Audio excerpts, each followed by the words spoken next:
Assalamualaikum warahmatullahi wabarakatuh. Bismillah, alhamdulillah, wassalatu wassalamu ala rasulillah Muhammad ibn Abdullah wa ala alihi wa sahbihi wa mawalah, amma ba'da. Alhamdulillah teman-teman semua, pada kesempatan kali ini kita melanjutkan mempelajari kitab Jurmiyah, masih di seputar amil nawasikh atau amil-amil yang masuk kepada susunan mubtada khobar dan merusak susunan mubtada khobar. Maka langsung saja kita masuk ke amil nawasi yang jenis kedua, yaitu inna wa akhwatuha. Inna ini fungsinya atau amalnya adalah tansibul isma wa tarfa'ul khobaro, yaitu menasabkan isim yang tadinya mubtada, kemasukan inna menjadi nasab menjadi isimnya inna, dan juga merofakan khobar yang tadinya khobarnya mubtada rofa, kemasukan inna masih tetap rofa dan menjadi khobarnya inna. Jadi fungsinya inna ini hampir kebalikan dari fungsinya kana. Kalau kana merofakan isim menasabkan khobar, kalau inna menasabkan isim merofakan khobar. Kita contoh ya, contoh ke mubtada khobar zaidun qaimun. Zaidun bermula zaid, itu qaimun orang yang berdiri. Ini adalah susunan mubtada khobar. Lalu ketika susunan mubtada khobar ini kemasukan inna menjadi inna zaidan qaimun. Yang inna ini artinya sesungguhnya. Berarti inna zaidan, sesungguhnya zaid itu qaimun, orang yang berdiri. Nah ini susunannya sudah berbeda, maknanya juga sudah berbeda. Maknanya ini akan lebih menjadi makna sesungguhnya, lebih kuat ya. Karena ana dan inna nanti fungsinya taukid untuk menguatkan makna. Inna zaidan, ya, zaidan di sini di i'rab nasab menjadi isimnya inna yang tadinya mubtada zaidun. Lalu qaimun ini khobarnya inna rofa, masih tetap rofa yang tadinya khobarnya mubtada qaimun. Lalu contoh lagi mubtada khobar amrun jalisun. Amrun bermula Umar, itu jalisun orang yang duduk. Ketika kemasukan inna menjadi inna amron jalisun. Inna amron, sesungguhnya Umar itu jalisun orang yang duduk. Lafal amron yang tadinya mubtada amrun, ketika kemasukan inna menjadi nasab menjadi amron, menjadi isimnya inna. Lalu jalisun menjadi khobarnya inna. Nah itu fungsi atau amal dari inna, amalnya inna.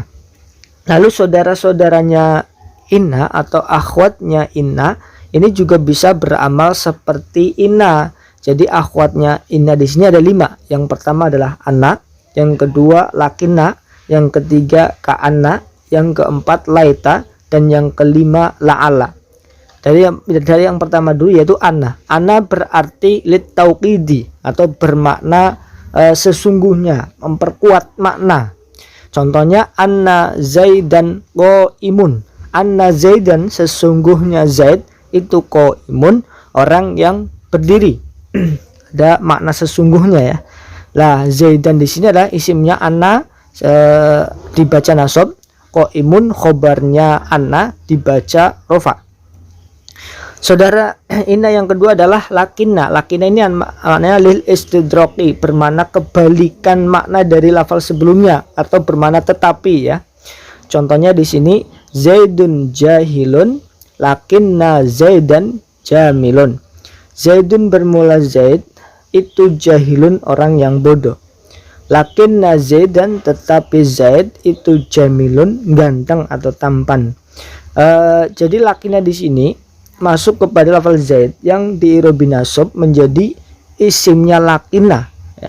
Lalu jamilun adalah khobarnya lakinna yang di i'rab rofa. Zaid bodoh tetapi zaid tampan ya, bermakna kebalikan.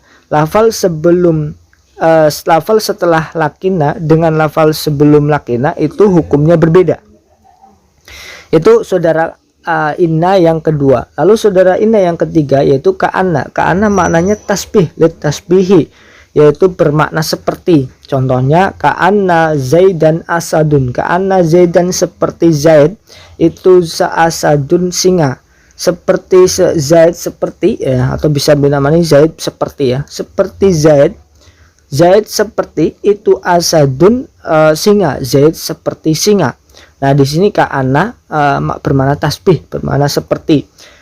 Zaidan di sini ada isimnya ka'ana yang diirabi nasab, lalu asadun khobarnya ka'ana yang diirabi rofa. Lalu contoh saudara inna yang keempat adalah laita. Laita bermakna tamanni, tamanni artinya bermakna mengandai-andai atau bermakna mengharapkan sesuatu yang susah terjadi, yang sulit terjadi, andaikan. Contohnya laita Zaidan malikun. Zaid itu misalkan hanya tukang apalah ya misalkan, tapi berharap Zaid menjadi presiden misalkan ya. Misalkan Zaid itu kan ya mungkin saja, tapi kemungkinannya sedikit. Misalkan Zaid hanya seorang santri biasa, tapi laita Zaidan, semoga Zaid itu malikun menjadi seorang raja, kan itu ya sulit terjadi ya. Seperti pungguk merindukan rembulan ya, atau jangan mengharapkan ilmu tanpa kepayahan. Orang mengharapkan ilmu tapi tidak mau kepayahan, itu hampir seolah-olah tidak mungkin ya. 90% tidak mungkin mendapatkan ilmu kalau tidak punya kepayahan. Tapi ya masih mungkin punya 1% itu ya, tapi sulit sekali. Yang terakhir saudara ini adalah la'ala. Nah, la'ala ini bisa bermakna dua, bisa litaroji, bisa litawakoi, bisa bermakna mengharapkan yang disukai, taroji namanya, bisa mengharapkan yang tidak disukai, tawakko ya. Semoga jangan terjadi begitu ya. Semoga jangan terjadi. Kalau mengharapkan sesuatu yang disukai kan semoga terjadi. Kalau mengharapkan sesuatu yang tidak disukai semoga tidak terjadi. Contoh yang taroji mengharap sesuatu yang disukai, la'alla Zaidan hadirun. La'alla Zaidan, semoga Zaid itu hadirun, hadir. Yang semoga yang tidak disukai, la'alla Zaidan halikun, semoga Zaid itu halikun, meninggal atau hancur ya. Halikun itu artinya hancur. Jangan-jangan Zaid meninggal. Nah itu maknanya la'alla bisa litaroji, bisa litawo. Lihat konteksnya, apakah itu kira-kira disukai atau tidak disukai. Nah itu alhamdulillah fungsinya kana dan saudaranya. Lalu kita hafalkan dengan metode tanya jawab. Bagaimana amalnya inna, yaitu tansibul isma wa tarfaul khobar, artinya menasubkan isim dan merofakan khobar. Contohnya inna Zaidan qaimun, inna Amron jalisun. Mana isimnya inna? Zaidan Amron. Mana khobarnya inna? Qaimun jalisun. Ada berapa saudaranya inna? Ada 5. Anna lakinnaka, anna laita la'alla. Anna artinya sesungguhnya, contoh anna Zaidan qaimun. Lakinna artinya tetapi, contoh Zaidun jahilun, lakinna Zaidan jamilun. Ka'anna artinya seperti, contoh ka'anna Zaidan asadun. Laita artinya andaikan, contohnya laita Zaidan malikun. La'ana artinya bisa semoga yang diharapkan, bisa semoga yang tidak diharapkan. Contoh semoga yang diharapkan, la'alla Zaidan hadirun. Contoh yang semoga yang tidak diharapkan, contohnya la'alla Zaidun halikun. Alhamdulillah sudah selesai pembahasan tentang inna dan saudaranya inna. Mudah-mudahan bisa mudah dipelajari, gampang. Dan kita lanjut di video yang selanjutnya, di pembahasan yang selanjutnya. Kurang lebihnya dari saya mohon maaf. Jika ada pertanyaan bisa langsung ditanyakan. Wallahu alam. Assalamualaikum warahmatullahi wabarakatuh.